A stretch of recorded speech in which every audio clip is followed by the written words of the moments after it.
J'ai appris qu'Audrey Hepburn était réfugiée en Hollande pendant la Deuxième Guerre mondiale.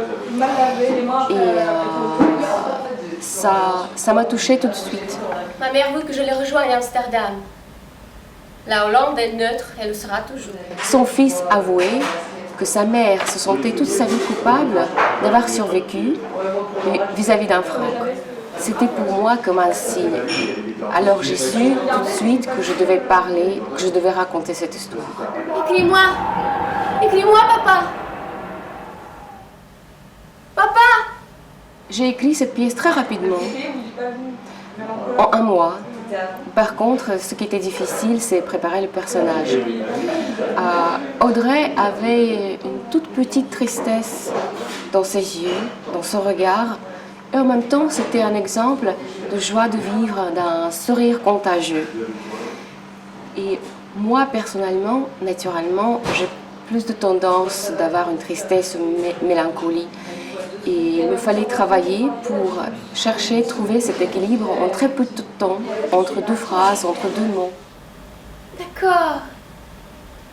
Of course. I'm very, very glad. Vous venez, maman? Maman? Je voulais créer une pièce qui mélange le drame et la comédie, qui effleure le drame légèrement en ouvrant une petite fenêtre et fait réfléchir, fait sentir, qui fait pleurer et rire en même temps. Nous avons commandé 2 limonades avec des bulles et un gâteau à la crème.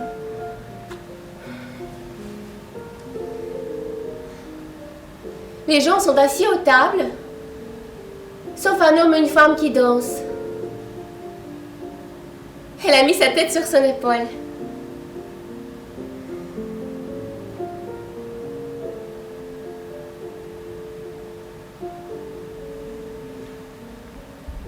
Il n'y a pas d'autres enfants ici.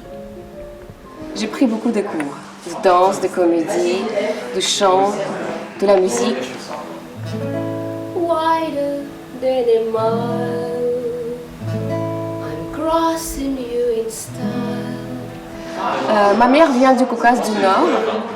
Elle est originaire des Juifs qui venaient de Babylone.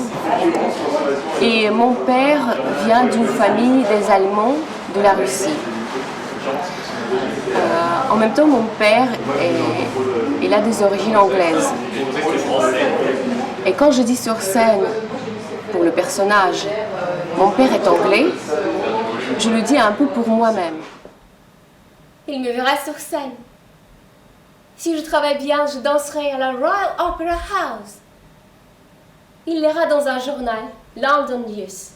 La pièce s'adresse à tout le monde, aux hommes, aux femmes, aux adultes, aux adolescents. Elle porte des messages très profonds et invite à créer sa propre vision, son propre avis. Elle est laissée avec la gardienne, Madame Kensington. Mais la fille a pleuré et ne voulait pas lâcher la robe de sa mère. Alors la baronne lui dit: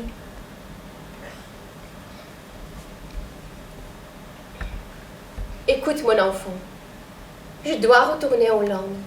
Je dois m'occuper de tes frères. Ils sont grands déjà. Ton père viendra te voir ici. Tu veux voir ton père? Elle contient des énigmes cinématographiques et en même temps des énigmes psychologiques. J'adore. Je ne peux pas le faire. Je ne suis pas une comédienne. Je suis danseuse. Je ne peux pas ce que je ne suis pas. Les principales thématiques, c'est l'enfance, les valeurs familiales, besoin de la résilience et de repérer soi-même. Que dans le ballet, l'âme est libre. Tellement que je me sens coupable vis-à-vis ces enfants qui souffrent.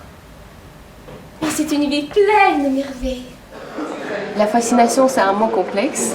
Je peux dire que j'apprécie sa personnalité, j'apprécie ses choix, j'apprécie son histoire qui est hors commun. J'apprécie ses engagements envers les enfants, son amour envers les gens, envers les enfants. Elle a prouvé cet amour par ses actions. Vous êtes comme un disque rayé, Fred. Parlons d'avenir. C'est maintenant qu'il faut en parler face à votre public, vos 2 millions de spectateurs. Un simple éclat de conscience va changer leur situation. Un simple. D'ailleurs, c'était ma unique condition pour laquelle j'ai accepté votre interview. Elle avait ce côté simple, humain, ouvert, ce qui a permis de la comprendre. Et en même temps, elle restait un mystère. Elle est ce qu'on appelle au numérique un cook. C'est-à-dire? Appelons un chat un chat. Vertigineuse et gaie. Comme vous? Je ne suis pas tout à fait comme ça. Je ne sais pas, j'ai quelque chose quelque part. Je pense surtout que j'ai l'empathie envers elle. Je ne suis pas devenue une vraie comédienne. Je n'ai jamais pu déclamer du Shakespeare, ce genre de choses.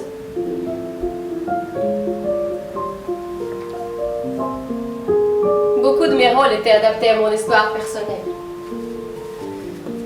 Le manque de mon père et le reste. À Hollywood, ils ont fait tellement d'efforts que mes défauts sont devenus icônes, les symboles que je ne voulais pas forcément représenter. Son sentiment de culpabilité vis-à-vis de ses parents qui soutenaient le régime fasciste, le régime qui faisait mal justement aux enfants, ce côté d'un enfant abandonné qui cherchait désespérément l'amour de ses parents et qui devait en même temps les rejeter. Mais en fait, où vas-tu?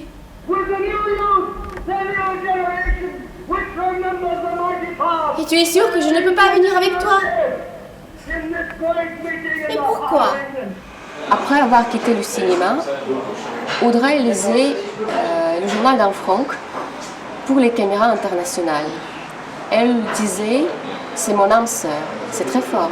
C'est vrai que le journal d'Anne Frank est un témoignage unique de la guerre fait par une adolescente. Et Audrey Hepburn était cette adolescente qui est née en même année, qui était réfugiée aussi en Hollande. Qu'il ne pleuve pas, qu'il pleuve trop, ou lors d'un incendie. Et quand elle pousse à travers la pierre, avec cette innocente rage de vivre, en pleine solitude. Les messages tournent autour des valeurs familiales. Et tous ces gens simples et libres et généreux qui passent tout leur temps avec leur famille et leurs enfants. Du sens de la beauté d'une femme qui est peut-être au-delà de ses traits. Vous êtes belle. Qu'est-ce que cela veut dire? Merci.